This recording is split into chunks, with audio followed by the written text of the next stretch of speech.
All right, people. We're getting started on the. We got some free steel. Number one.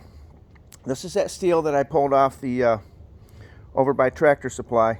They get the tractors and they get the all the little mini four wheelers and all the stuff they bring in on these steel pallets.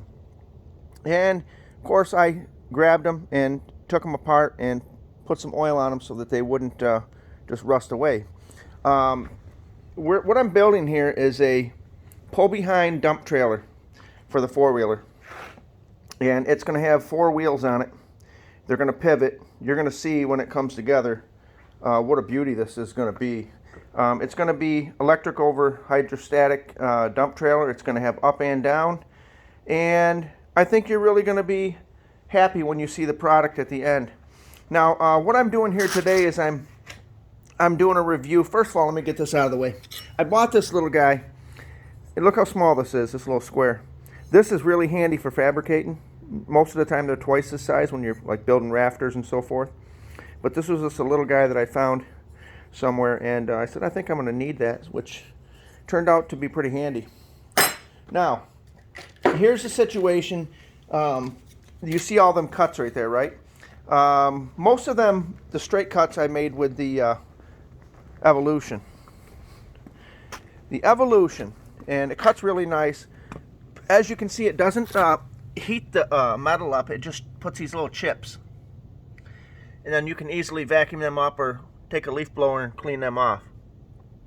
It doesn't burn the metal. It actually just cuts it really clean. Now, that being said, yes, you can make some angles with it, but I've got it really set nice for the 90 degree. And I got these new blades right here. And these were referred to me by a guy online. And as you see, it's a metal cutting diamond blade by Graph. Diamond edge. Supposed to be able to get 5,000 plus cuts with this. Extra long life. What this does is takes the place of the cutoff wheels. Now, as you know, the cutoff wheels, as you use them, they get smaller in diameter as you use them. They actually start to shrink this way, which changes your work profile, where you can barely get into the certain areas that you need. Now, I can feel the diamonds, okay? I just use this to do those angles, so the paint doesn't last, which big deal. We're not worried about that. But what the situation is, I want to try to explain to you here, people, is I've had several of those cutoff wheel blades explode. And let me tell you something. Anytime you're using a cutoff wheel, you should really put safety glasses on. Now, these are prescription ones that I wear, so it's second nature to me to wear them. I have a correction that's up close, okay?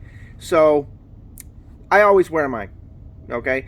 You really need to protect your eyes. The other thing you want to do is get yourself a good quality face shield. Get one that's comfortable and use it. Now, the situation with these particular blades, they're a steel blade with diamond around the outside, like I showed you, and they will not fracture and come apart like the fiber blades, and that is a huge plus. You still want to wear your safety glasses because you got stuff spinning at 10,000 RPMs and little pieces of metal and so forth, but you won't have to worry about them blades coming apart. If you get a little nick in them blades, if I see a nick in them fiber blades, I snap them right in half. That way no one grabs my grinder and thinks they can go cut something and have it explode in their face. Because most people don't wear the right equipment. Even when I weedy, I put the face shield on because those things coming up at you are moving. And I listened to this lady on the radio, and she was an eye doctor, and she said around the New Year's, you'll find that all your eye injuries happen. And she had described that most people, when they're popping champagne or whatever, that cork's coming out of there, and that hits someone. If it hits you in the color part of your eye, you're more than likely going to be blind, and they can't fix that. So 5 miles an hour is what she said. That's all it takes to blind somebody. And it makes you really think about stuff when you're building things. But 10,000 RPMs, that'll definitely do it. That'll send a piece of metal right through your eyeball. And you know, enough about safety, but on another note, safety never takes a vacation. So you need to always wear your proper equipment if you're going to get into doing any fabricating, or if you're going to do any kind of projects around the house even. I mean, running a nail gun, something simple you don't think about. Oh, I just need to throw a nail in there. That ricochets back and comes at your face. You're going to wish you had some safety equipment on. So, yeah, this ain't a rant about safety, but what I did is I seen this guy's, this is not my design. I've seen this guy online build one of these, and what I've did is I've took his video apart and I've dissected it into what I'm going to need. And I said to myself, you know, I think I have everything in my barn for steel that I could build this wagon and get it all framed up.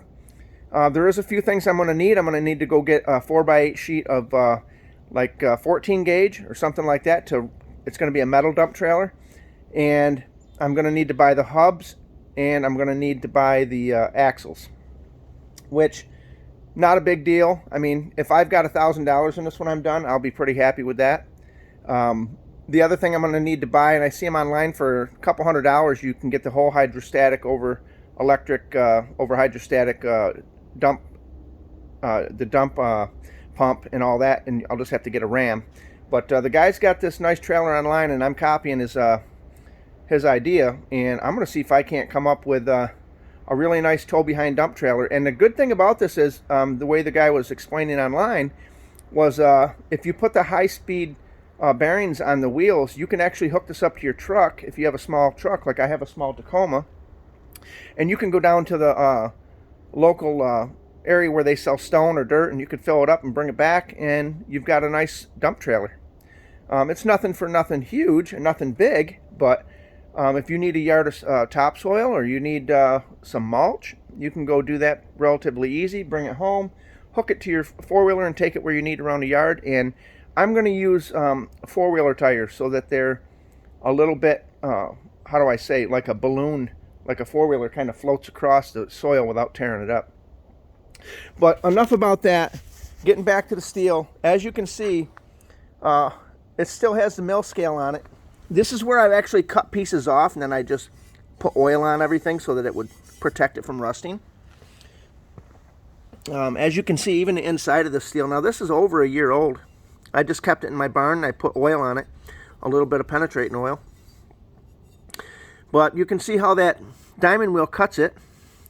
Now I will say this, in all full disclosure, it didn't cut it quite as fast as a fiber blade would, but it did cut it nice, and it cut it clean. Again, I think that the fiber blades cut it a lot quicker.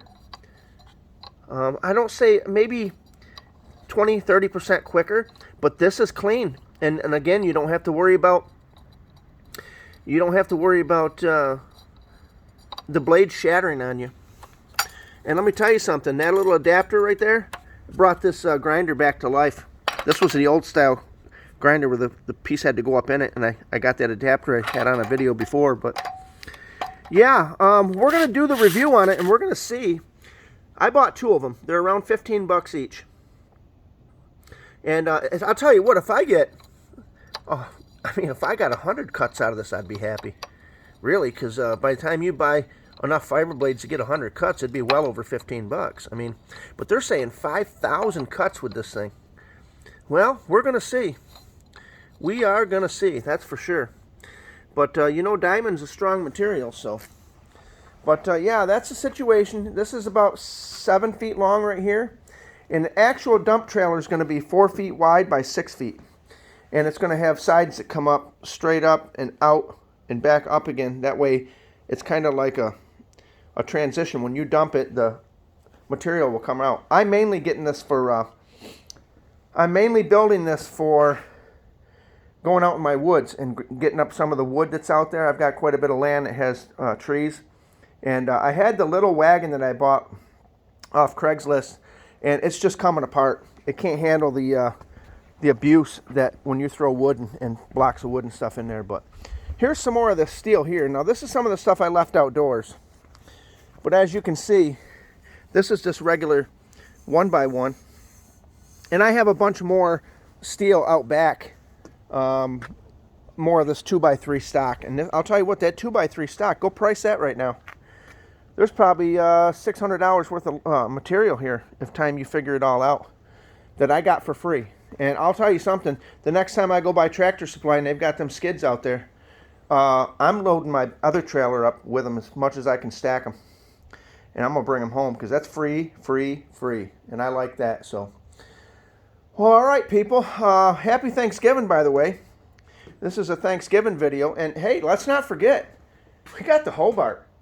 You know what I'm saying? We've got the 190 handler. And this baby will handle everything I need to do. That's a 220 setup. But, yeah, I'm telling you right now, that is a nice setup. And I'll say this Hobart helmet that I got, it's an auto darkening helmet. Don't buy you a cheap Harbor Freight one. You don't want to risk your eyeballs to a Harbor Freight battery, believe me. But this one here really is pretty amazing. Works good. It's got, like I said, grinder mode and everything on it. So, and here's the other thing. Let's give you the update on the Ingersoll Rand. Powerhouse. That's all. That's what I would call that one. If I was to label this thing right here, I'd call it the Ingersoll Rand Powerhouse Homeowners Edition. And she really does push through. Here's the deal. On the bottom of these, let me bring you down here. On the bottom of these, I added this in. You see this little hose right here? Now, I don't know, because I drained it last week, if there's any water in here. But normally, you'd have to go under here with a wrench, and you'd have to open that valve up and crawl down on there. And as you can see the staining here, this is from the water that comes out of it. But look how easy this one is right here.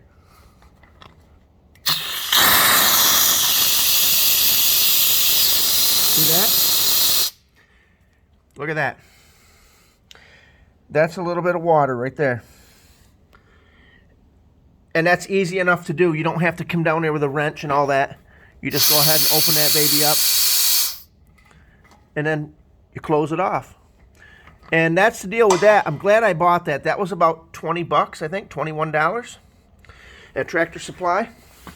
But that helps take a lot of the water off the system. And that much I guarantee. But yeah, that's the deal. Oh, here's the other thing. Let me show you another new tool I got here. Check these out. You've got to see these now, people. Hold on a minute, because this is something you have to see. Okay, now, this little deal here, you see this little doohickey at the bottom here? This one right here? This is like an auto adjust, right? So you bring it down like that, right? Let's say you want to grab onto something, right? Watch this. It adjusts and it grips right on it. Now let's say you want to go to something smaller, right? Look at that. It auto adjusts. That's made by, who makes these? Crescent. Like Crescent Wrench brand. I'm really happy with these. I think I got these at Home Depot. These were 16 bucks. Excellent. You don't need another pair of channel locks with this one. This is a really nice setup. But anyway, there you go. We're happy. We got fresh steel.